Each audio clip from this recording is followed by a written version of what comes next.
My dear student, welcome GM math tutorial. मैं गौरव मिश्रा आज lecture लेकर के आया हूं आपके लिए। नेक्स्ट जो भी मैंने लास्ट लेक्चर में डिस्कशन किया था यूक्लिड एल्गोरिथम की कुछ प्रॉब्लम को लेकर के, एचसीएफ एलसीएम को लेकर प्रॉब्लम को, अब अपने कॉन्सेप्ट को आगे बढ़ाते हुए कुछ क्वेश्चन को और आगे बढ़ाते हुए चलते हैं टॉपिक को लेकर के। देखिए आज के टॉपिक में क्या खास है। आज के टॉपिक में आपको कुछ खास मिलने वाला है।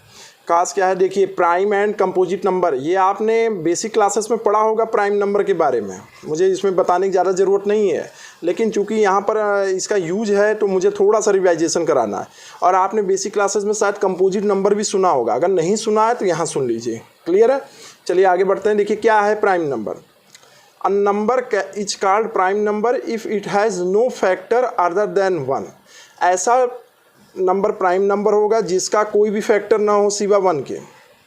एग्जाम्पल में आप हमेशा याद रखिए, 2 का कोई फैक्टर हो सकता है 1 के अलावा, 2 × 1 हो सकता है, इसके अलावा और कुछ नहीं। 3 × 1, 4 5 × 1, 4 नहीं होगा। 11 × 1, लेकिन अगर 9 लें तो 3 × 3। क्लियर है। और भी आप नंबर देखिए, 23 × 1, ठीक है, 43 71 एंड सो ऑन। क्लियर है ना। अगर आपसे कोई पूछे 1 से लेकर के 100 तक कितने प्राइम नंबर है, तो आप हमेशा याद रखिए 25। 1 से लेके 1 to 50 कितने प्राइम नंबर है, 1 to 50 हैं करीब 15। क्लियर है। और 1 to 50 to 100 कितने प्राइम नंबर है, तो हाँ लगभग 10। चूँकि आपको मैंने बताया कि 1 से 100 तक 25 है, 1 से 50 तक 15 है, तो बचे कितने अब 10। तो 50 से 100 कितने होंगे 10। ये सब छोटी बेसिक्स क्वेश्चन है, कभी कल आस कर लेते हैं, छोटी छोटी जगहों पर लोग जाते आते ही। चलिए आगे बढ़ते हैं हम।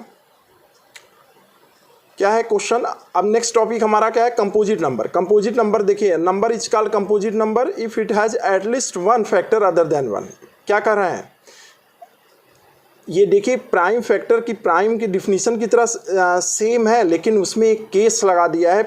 प्राइम नंबर में केवल नो फैक्टर होता है, मतलब कोई भी फैक्टर नहीं होता है 1 के अलावा। यहाँ पर क्या होगा, 1 के अलावा कम से कम एक फैक्टर हो। कम से कम बोला है, एट लिस्ट, मतलब ज़्यादा से ज़्यादा हो सकता है चलेगा, एट लिस्ट बोला है, एट लिस्ट 1। तो एंड नंबर इटसेल्फ, जैसे आप एग्जाम्पल समझिए 4। एग्जाम्पल में आप देखिए ये क्या है 4। तो 4 अगर हम कंसीडर करें कि 4 का फैक्टर क्या होगा, 4 का फैक्टर आप जानते हैं 2 × 2 या 1 × 2 × 2, ये हमारे पॉसिबिलिटी है, या 1 × 4 इस तरह भी लिख सकते हैं। तो ये 3 पॉसिबिलिटी है। तो कह रहा है number is called composite number if it has at least 1 factor other than 1।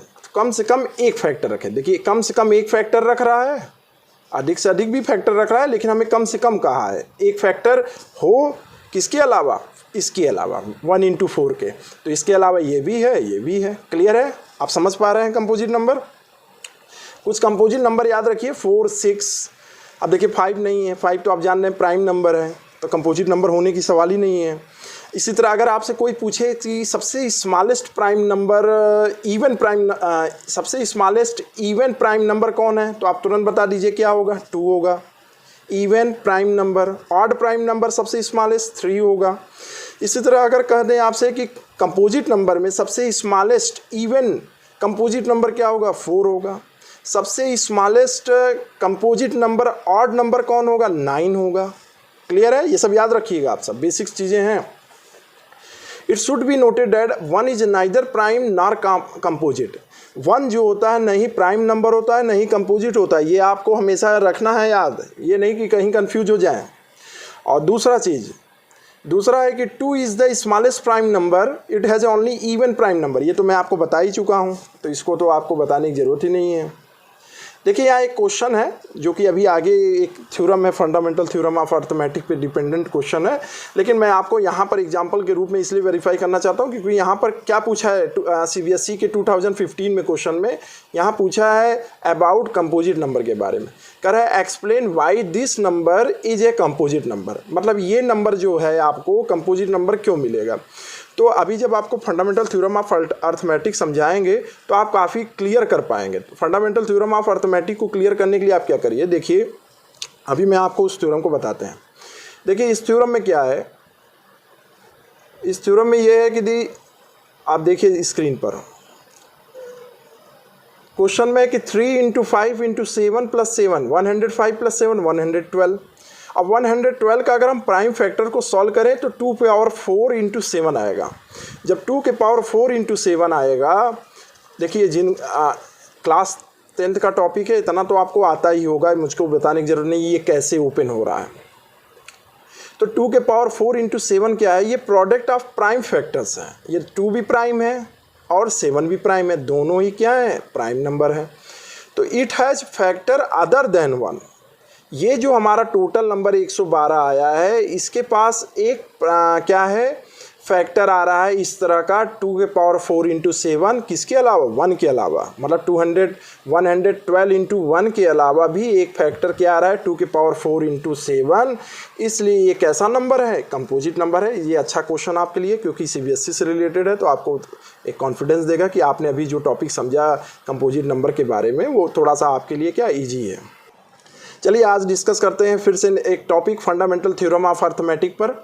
अब ये fundamental theorem of arithmetic actual में है क्या, देखिए इस थ्योरम का मतलब समझिए। ये केवल थ्योरम को लर्न करने से कोई मायने नहीं रखता है। थ्योरम क्या कहता है, according to the fundamental theorem of arithmetic every composite number can be written as factorise as the product of prime factorisation is unique apart from the order is prime factor occur. Fundamental theorem arithmetic is also called unique factorization theorem. Composite number is equal to product of prime number or एक दूसरा है और definition, any integer greater than 1 either can be prime or can be written as prime factor। तो मतलब fundamental theorem of arithmetic actual में है क्या, fundamental theorem arithmetic ये कर रहा है कि एवरी कंपोजिट नंबर, ध्यान से पढ़िए इसको, every composite number can be written, लिखा जा सकता है, किससे लिखा जा सकता है, फैक्टराइज फॉर्म में, as the product of primes में, and the factorisation is unique. मतलब 3 केस है, या तो उसको फैक्टर फॉर्म में लिख सकें, या प्रोडक्ट ऑफ प्राइम फॉर्म में लिख सकें, या उसके अलावा वो कैसा फैक्टर प्राइम में लिखने के साथ साथ कैसा हो, यूनिक हो, मतलब उसके अलावा और कुछ भी ना लिखा जा सके। तो ये हमारा क्या करता है, फंडामेंटल थ्योरम ऑफ अर्थमेटिक कहलाता है। देखिए इस क्वेश्चन में मैंने कुछ और भी एग्जांपल लिया है कि 6, this is 6 can be written as 2 into 3, 3 into 2, 2 and 3 are the prime factor. मतलब आप जान रहे हैं, इसमें हमें कुछ बताने की ज़रूरत नहीं है भाई। 6 को आप क्या लिख सकते हैं, आप 6 को लिख सकते हैं 2 इंटू 3 या 3 इंटू 2, ठीक है। ये दोनों कैसे नंबर हैं, ये दोनों ही प्राइम है। मैं आपको अभी बताया हूँ, स्मॉलेस्ट प्राइम इवन और स्मॉलेस्ट प्राइम ऑड। तो ये दोनों ऐसे नंबर हैं जो प्राइम नंबर हैं और प्रोडक्ट ऑफ प्राइम नंबर में लिख रहे हैं। तो 6 आपको मैंने अभी एग्जांपल में दिया था, 6 हमेशा क्या है, कंपोजिट है। तो कंपोजिट नंबर आपको याद हो गया होगा कि those number which have more than 1 factor, which have at least 1 factor other than 1, मतलब उसके 1 के अलावा भी उसके पास कुछ और फैक्टर हो, एटलीस्ट 1 फैक्टर की फॉर्म में। तो आप देख रहे होंगे 6 को किस तरह लिख रहे हैं। एक क्वेश्चन मैंने थोड़ा लास्ट डिजिट का भी एग्जांपल लिया है, 230 आप देख रहे होंगे। 230 को हम क्या लिख सकते हैं, 2 into 5 into 3 into 5 into 2, where 2, 5 and 23 as a prime number. फिर से क्वेश्चन देखिए क्या है, 230 को हम लिख सकते हैं 2 इंटू 5 इंटू 23 या 25 इंटू 5 इंटू 2। तो तीनों ऐसे नंबर हैं जो क्या है, प्राइम हैं। और जब तीनों प्राइम नंबर हैं तो इसका मतलब 230 हमारा, आप तुरंत कहिए क्या है, कंपोजिट। क्या है, कंपोजिट। मतलब आपको अगर कोई भी लार्जेस्ट नंबर दे दे या कोई भी स्मॉलेस्ट नंबर दे दे, सबसे पहले उसका प्राइम फैक्टराइजेशन निकालिए, उसका फैक्टराइजेशन निकालिए। जब फैक्टराइजेशन आपको इस तरह कुछ प्राइम नंबर मिल जाए तो आप तुरंत जान जाइएगा कि ये नंबर कैसा है, कंपोजिट नंबर। क्लियर है। तो देखिए यहाँ कुछ नोट पॉइंट है, आप समझ लीजिए। Prime factorisation is the natural number is unique. मैंने आपको बताया कि लिखेंगे किसी भी कोई भी नंबर हो, जैसे 6 है तो उसका प्राइम फैक्टराइजेशन 2 इंटू 3 ये यूनिक है कि नहीं है, या 3 इंटू 2 ये यूनिक है कि नहीं है। इसके अलावा और कोई नंबर का ऐसा लिखा जा सकता है, नहीं लिखा जा सकता है। क्लियर है। और भी कुछ कॉन्सेप्ट है कि 12 is equal to product of 2 in product of the prime number 2 and 3। मतलब 12 को हम क्या लिख सकते हैं, 12 को हम 2 का स्क्वायर इंटू 3 लिख सकते हैं, ठीक है। एंड स्टिल ये मतलब ये जो है, इसके अलावा आप बहुत लिख सकते हैं, तो 4 इंटू 3 लिख सकते हैं, यही ना, मतलब ये जो नंबर है 4 × 3 ये किसी और नंबर का नहीं होगा 12 के अलावा। तो 12 हमारा कैसा है, कंपोजिट नंबर है। तो यही है फंडामेंटल थ्योरम। फंडामेंटल थ्योरम मैं फिर से आपको रिपीट करा दूं कि according to fundamental theorem of arithmetic every composite number can be written as the factor of product of primes. प्रत्येक कंपोजिट नंबर को हम प्रोडक्ट ऑफ प्राइम के फॉर्म में लिख सकते हैं, जो कि रिप्रेजेंटेशन हमेशा यूनिक होगा, यूनिक होगा, यूनिक होगा। याद रखिएगा कि every composite number can be written in the product of prime factor. याद रहेगा। अब तो थ्योरम आपको मैंने लर्न करा दिया है, क्लियर है। आई होप कि आपको आज का वीडियो पसंद आया हो। और हाँ, मैं आपको एक जानकारी देना चाहूँगा कि जो भी मेरे सब्सक्राइबर हैं या जो भी आपके परिचित में हों, जो 12th और BSc first year second year में जाने वाले हों या आने वाले हों क्लास में, मैं उनके लिए जल्द ही कुछ पेपर्स के वीडियो सोल्यूशन लाने वाला हूं। इसलिए मेरे चैनल पर लाइक, सब्सक्राइब और शेयर कर लीजिए। मेरे चैनल को सब्सक्राइब वो कैंडिडेट जरूर कर लें जो 12th या BSc first year second year third year से रिलेटेड हो। मैं जल्द ही BSc की वीडियो भी लाने वाला हूँ, ये आपके लिए खुशखबरी है।